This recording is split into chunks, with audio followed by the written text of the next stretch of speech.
Nobody wins when the family feels. But my hey, it's Laura's birthday. Hey.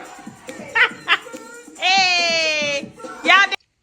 The story that I was told by her father and by TPD was that she went to school the next day, which sounds like Lori. Lori loves school. Lori's always loved school. Lori has had perfect attendance forever. And on the very few occasions where she does not feel well and she says she don't want to go to school, I don't make her go because that's not like her, right? She really must be feeling well. We're going to the doctor. At that point, if Lori doesn't want to go to school, we're going to the doctor. 6 o'clock tonight. I'm Jacob Murphy. Julia's off this evening. Tonight, an investigation underway after a man accused of killing his daughter dies while in the Leon County Jail. And there should be people crying in front of the media and begging for her return, and nothing's happening. Try to think of how else his peeing could be in the exact place of her bones, and I have not been able to come up with one. Summers said she met with Andrew Wiley on multiple occasions. While police say Paige was already dead, she didn't know that at the time, and she encouraged Andrew Wiley to speak out. Looking back, she believed... One of the times I met him was like months after she'd been missing, and I said, we're still looking, we're never going to give up. And he met us at one of the searches, and I was like, we're still looking.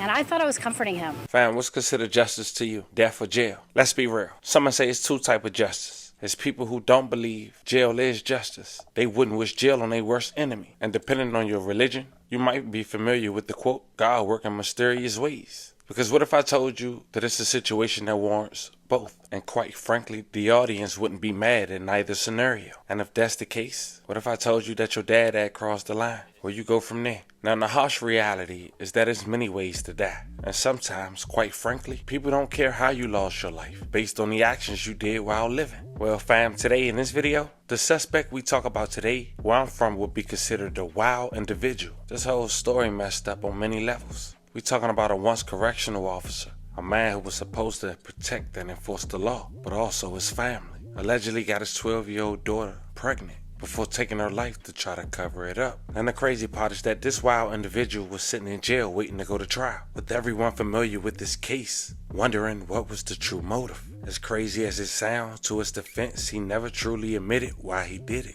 As mentioned, this story is crazy on many levels. The victim, who we'll later pay our respects to, remains was found 2 years after she was first reported missing. And during the early stages of the search for this young girl, her dad was a part of the search, with the world and the peers that was helping find his daughter, not knowing that the killer was right next to him, knowing he already did what he did. But before the truth could never hit the courtroom, this man lost his life while incarcerated, and allegedly lost his life to what some considered common. Was it stress? Was it neglect? Or was it something more? Well, in this video, we disclose who this man is, pay our respects to his daughter, and also disclose how he allegedly lost his life and what could possibly lead up to that. But before we go over this one, I want you guys to remember, I won't give you no angle, I just give you the story. So with that being said, make sure you like, comment, and subscribe. We'll jump right to it. Find me Andrew Wiley, 32 years old. He lived in Tallahassee, Florida. There he worked as a local correctional officer, a single man who would it appear to be raising his daughter after she recently moved in with him just a year prior. His daughter was 12 years old, identified as Lori Paige.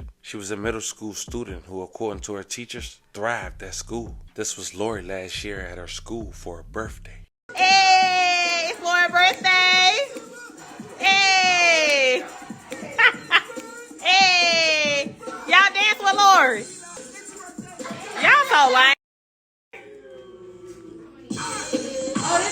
Now at night, while living with her dad, Lori stayed home, a lot of times by herself, because her dad had graveyard shift at the local jail. Now it's been conflicting rumors on why the mom had decided to give her 12-year-old daughter up to her dad to go live with her. According to her, which you'll later hear from, she said she gave her daughter up to him after she decided at 12 years old she wanted to live with her dad, which we'll briefly go over. But according to the dad, she fell on hard times, financial hardships, and had to give her daughter to him. But Lori wasn't into social media. She didn't have a phone. Her dad trusted her. They lived in a quadruplex apartment in a safe and quiet middle-class family neighborhood near Mission, St. Louis. Lori allegedly knew that she can go right next door to a neighbor house if she needed anything while overnight. But on June 3rd, 2023, Lori's father came home to find their apartment empty, alleging that Lori had vanished. And this is where things get dark, quick. The last person to see Lori was her dad, which was the night prior. Not a single person in Tallahassee saw her around a small city. And to give you perspective, Tallahassee is 30 minutes from Georgia. I-10 run right through the city, all the way through California.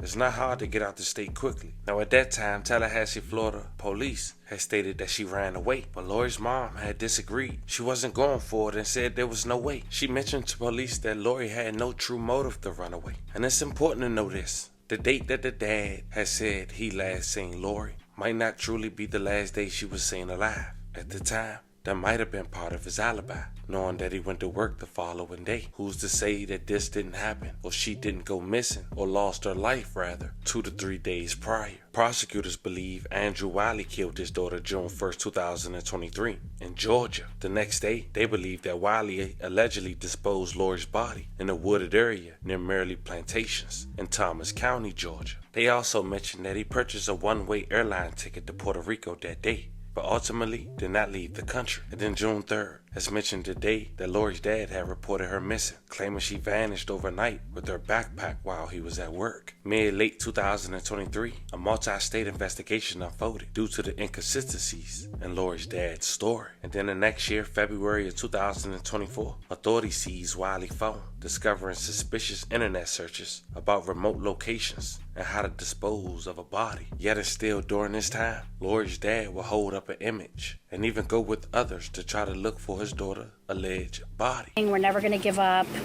And he met us at one of the searches. And I was like, we're still looking. And I thought I was comforting him. He was probably thinking, lady, please stop.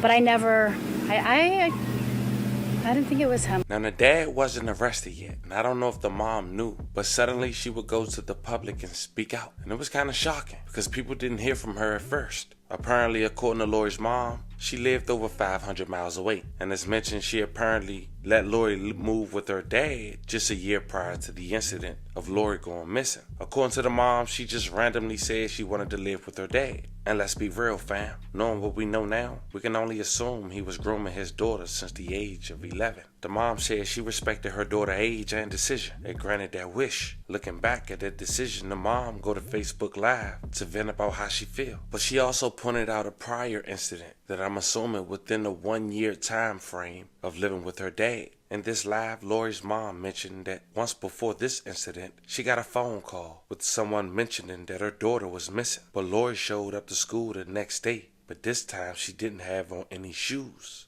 Now Lori's mom had called the police to tell them what she was informed.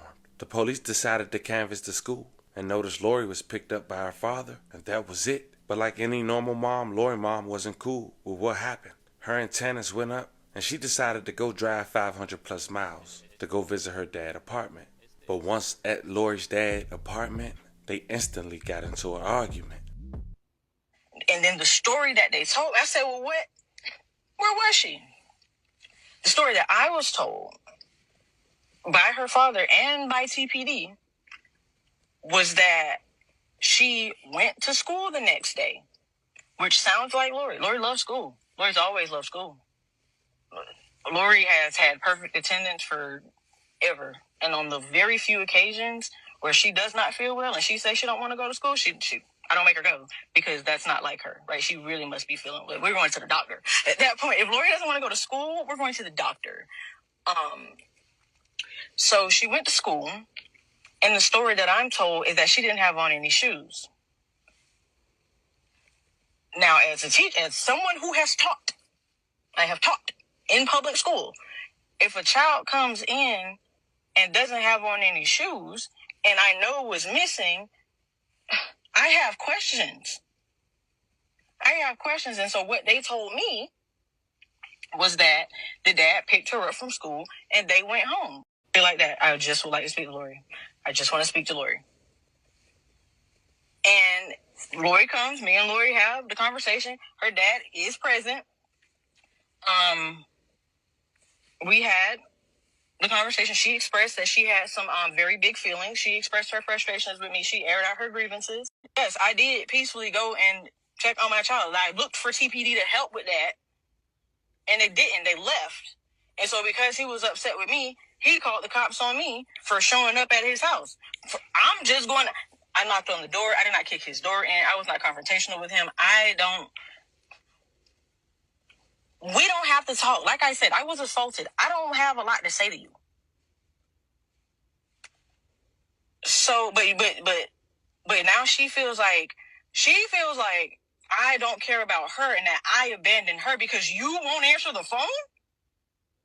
Negative experience was the last time that I saw my child. She didn't run away that night. It was like a week or two later. But after Lori had went back inside, her daddy closed the door. And now that my child's not present, now you want to argue. Shortly after that live, March of 2024, Lori's dad was formally named as a primary suspect. And in early 2025, a controlled burn in the area where Lori's dad had allegedly dumped Lori's body exposed human remains. And on April 5th, 2025, investigators recovered the remains and sent them to forensics. April 11, 2025, Lori's remains were positively identified. Lori's dad was arrested and charged with second-degree murder. April 14th through April 23rd, 2025, court proceedings began, and Lori's memorial service was held on April 23rd at a local church while the dad was incarcerated. For almost 2 years, Lori's dad almost got away with murder.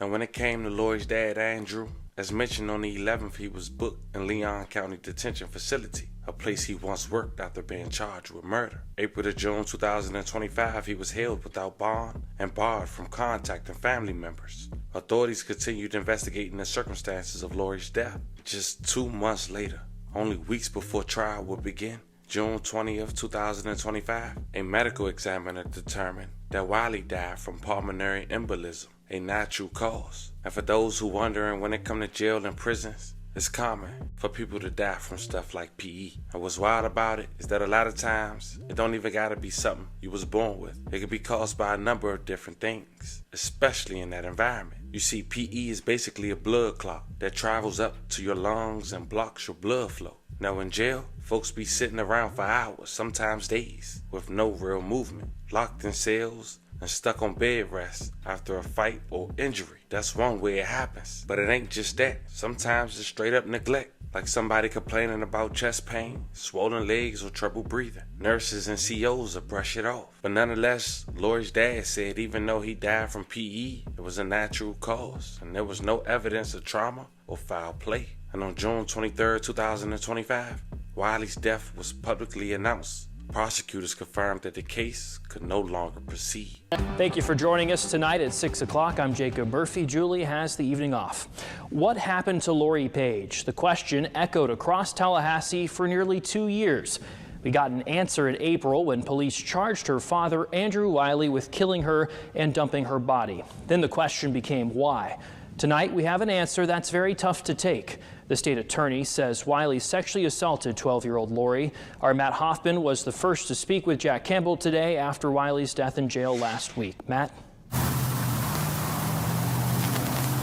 Yeah, you said it, Jacob. The state attorney told us that Andrew Wiley's actions mean the motive for killing Lori Paige was likely sexual assault. The state attorney also revealed for the first time that Andrew Wiley was being treated for an STD at the time of Lori Paige.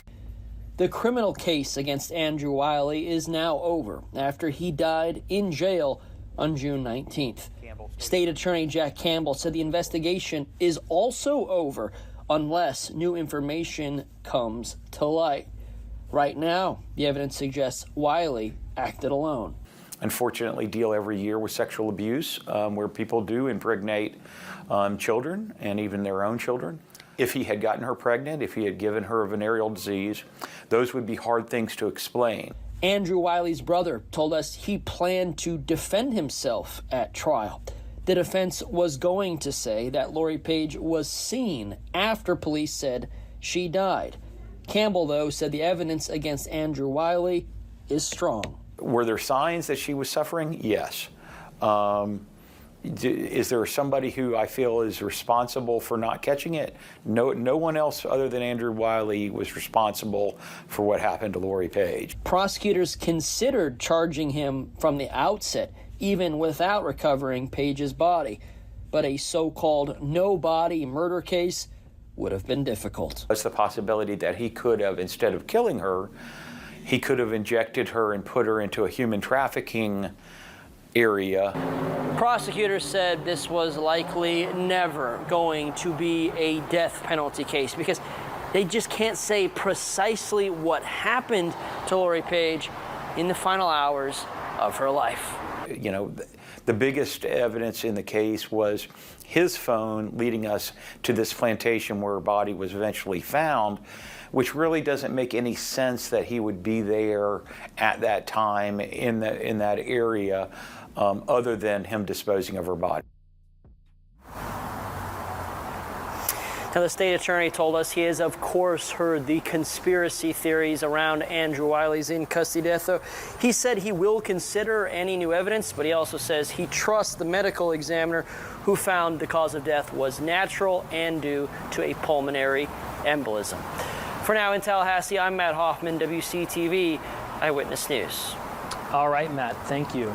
Man, this was tough. Lori, we want to say rest in peace once again, baby girl, and love and condolences to your family. It's a very sad and sick story. A man who treated his daughter like what a wife should be. Because apparently, according to local authorities, he not only got his daughter pregnant, but he allegedly gave her an STD, which even more of a reason to why he allegedly disposed her body. Booked a flight, but thought he'd get away with it. Had his alibi by going to work, like nothing was wrong, and then don't get arrested till almost 2 years later, with the mom coming out to Facebook months after the situation happened. Let me know how you guys feel about this one in the comments. Don't forget to like and subscribe, and till then, I'll catch you guys on the next one.